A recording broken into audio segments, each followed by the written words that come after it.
سلام او مینه قدرمنو دوستانو، امید دی چې ټول به روغ جوړ یاستئ. ملګرو، نکاح ته د رسول الله صلی الله علیه وسلم سنت ویل کیږي او دا د الله تعالی د خوښ عملونو نه یو عمل دی. نو ځکه د هر مور پلار دا خواهش وي چې هغه د خپلو بچو زر تر زره نکاح وکړي، د هغوی واده وکړي او د هغوی کورونه آباد کړي. نو دوستانو، یو قصه ده چې د کوفې یو سړي د خپلو دوو زامنو ودونه په ډېرې خوشحالۍ سره وکړل، خو د واده نه وروسته داسې یو عجیبه واقعه مخې ته راغله. که تاسو یې واورئ نو تاسو به هم حیران شئ. دوستانو، د دې قصې شروع کېدو نه مخکې له تاسو نه یوه هیله لرم، که تر اوسه مو زموږ چینل نه وي سبسکرایب کړی، مهرباني وکړئ همدا اوس یې سبسکرایب کړئ، ورسره خوا کې د بیل نشان هم ووهئ چې زموږ د هرې نوې راتلونکې ویډیو سره تاسو ته خبر درکړل شي او ستاسو په علم کې اضافه وشي. دوستانو، د کوفې یو سړي په ډېرې خوشحالۍ سره د خپلو دوو زامنو ودونه وکړل.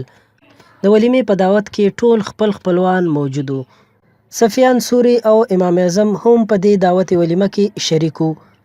خلک ناست وو، خوراک یې کوو چې یودم د کور خاوند ډېر په بد حالت کې له کور نه راووتو او وی ویل چې غضب وشو.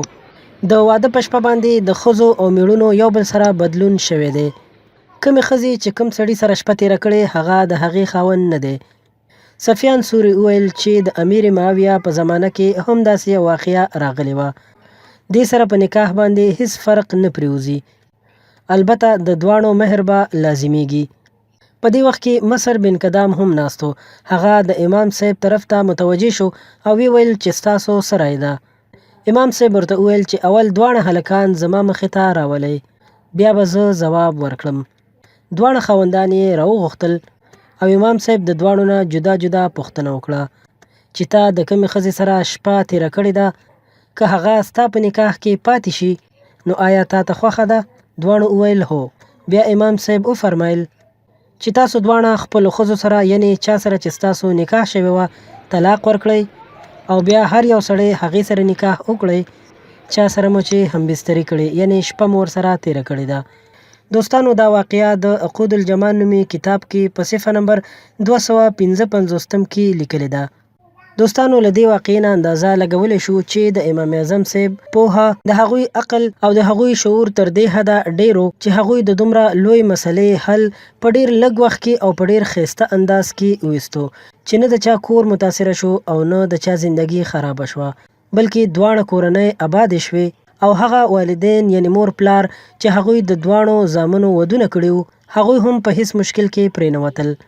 دوستانو، دا چې کومه واقعه مخې ته راغلې وه، داسې واقعې ډېرې کمې مخې ته راځي او په نن سبا زمانه کې خو داسې تقریبا ناممکنه دي.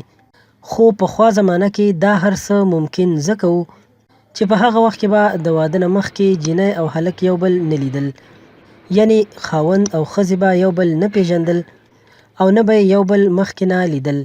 نو ځکه د هغه زمانې په لحاظ سره ویلی شو چې پخوا دا هر څه ممکن وو. او د نن سبا دور چې یو نوی دور دی او د واده نه مخکې هلک او جینۍ اکثره د یو بل سره لیدل کتل کوي او نه صرف دا چې لیدل کوي بلکې یو بل پیژني هم. نو ځکه په نن سبا دور کې دا هر څه ناممکنه دي. په دې اخیری خبره باندې دا ویډیو ختموم. امید کوم چې تاسو ته به دا ویډیو ښه لګېدلې وي او خوښه شوې به مو وي. که خوښه شوې مو وي نو ستاسو نه یوه هیله لرم چې زموږ چینل در سره ضرور سبسکرایب کړئ، ورسره خوا کې د بیل نشان هم ووهئ چې زموږ د هرې نوې راتلونکې ویډیو سره تاسو ته هر وخت خبر درکول کیږي. تر بلې ویډیو درنه اجازت غواړم. د الله په امان.